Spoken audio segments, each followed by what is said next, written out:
What's up, everybody? My name is Kamahl. Welcome to another video. I hope everyone's doing well. Today, what we're going to be doing is looking at the PlayStation 4 versus the PlayStation 5 Path of Exile. So as you can see, we're going to start at the home screen, the main screen of each console, load into the game, start our game, and then proceed onward. One of the reasons I wanted to do this was to just give a comparison, an actual side-by-side comparison of how each console both handles the game and how each console handles loading, getting into the game, mainly the loading and how they handle the maps.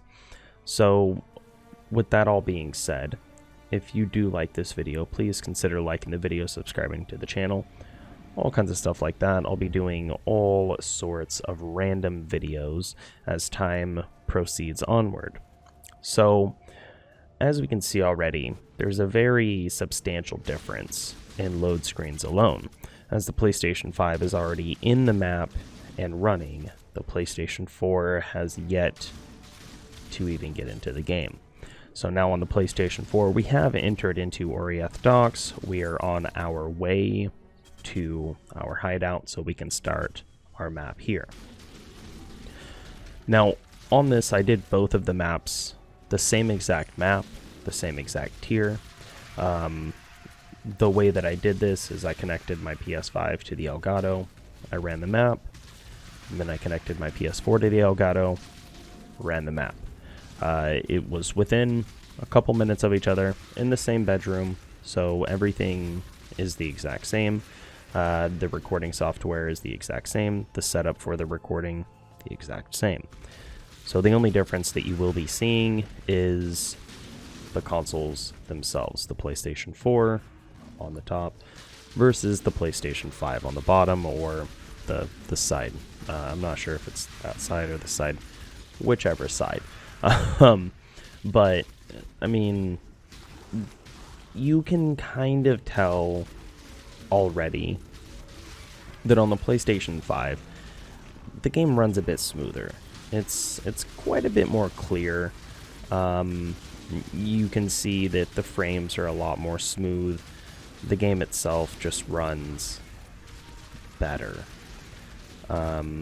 which is great. That's very very good. That's what you want to see, especially when you're running on a next generation console.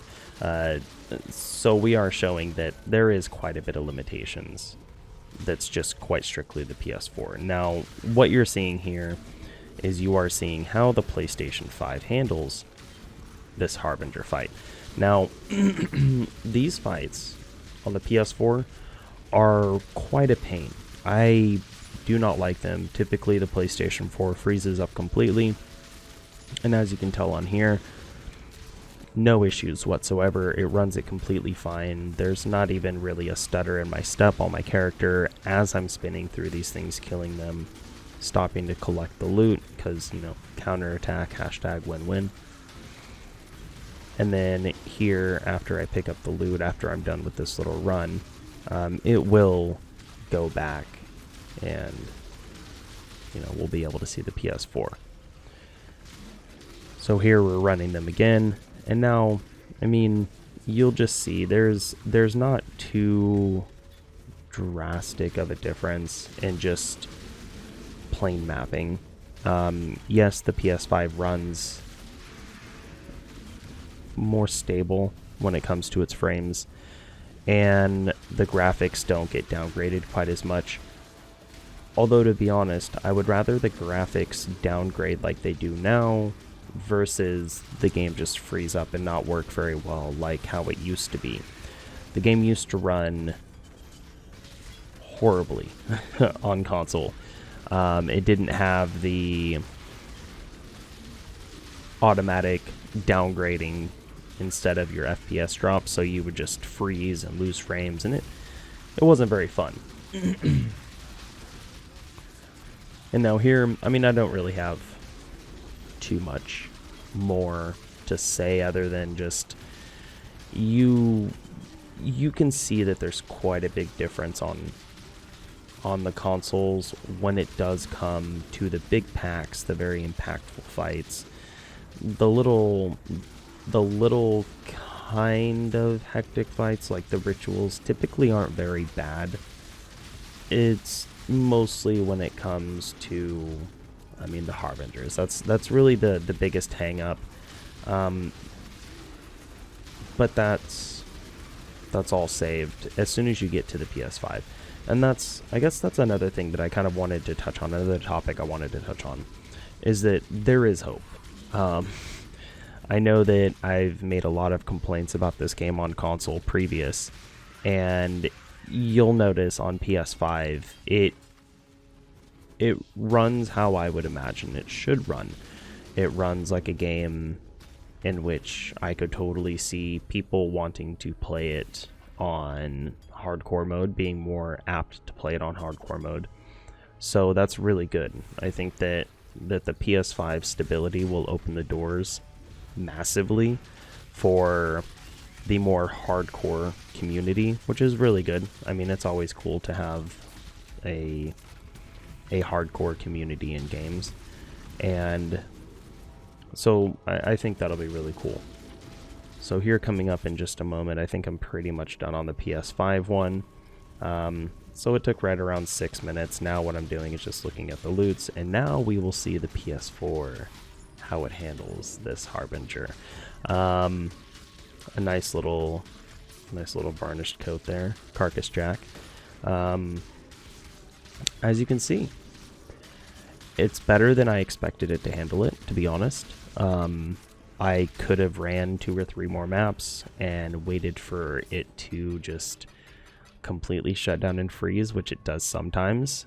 But like I said, I don't typically try to doctor my videos. I am putting a bit more time into editing the videos because, well, if you're in the Discord, you may have noticed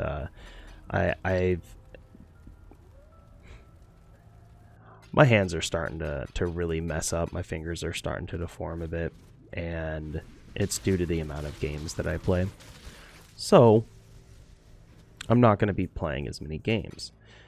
However, I am going to try to be putting more time into doing videos, maybe reviews of games that I have played in the past that I've put off doing reviews, maybe slowly play through some games, things like that.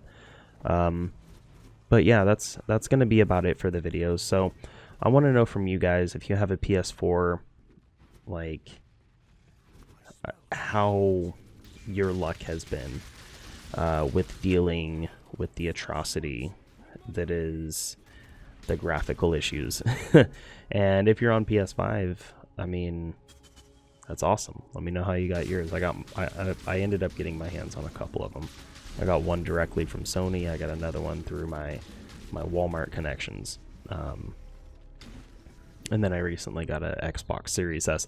It's funny that I have to quit playing games now, but anyways, that's me just rambling. The video's over now. I hope that you guys thoroughly enjoyed this video. I hope that the side-by-side comparison is a little bit beneficial. If anything, gets you excited to get a PlayStation 5 so that you can really experience it for yourself and see just how much of a change it really does. Like seeing it on video, it doesn't really translate quite as much as actually playing it. I mean, it's so impactful that my son has been using my new TV. I'm just playing my PlayStation, like the PS5. I'm just using it on the old TV, so I'm not even getting the full benefits of the PS5. It just runs the games smoother.